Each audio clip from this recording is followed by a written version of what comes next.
Assalomu alaykum. Hozirda biz no'xat ekilgan maydondamiz.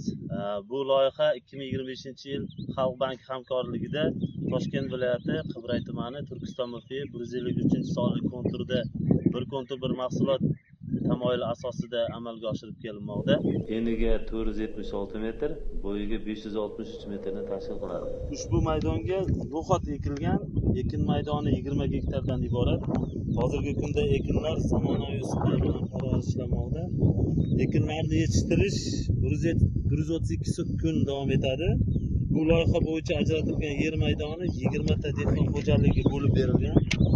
Loyihani samarali amalga oshirish maqsadida dehqon xo'jaliklariga Ekamir ishlab chiqarish kooperativi biriktirilgan. Ushbu loyiha bo'yicha 1 gektar ekin maydonidan 1,5 tonnadan hosil yetishtirish rejalashtirilgan. Loyihani amalga oshirish natijasida har bir dehqon xo'jaligi 20 million so'mdan daromad olishi ko'zda tutilgan.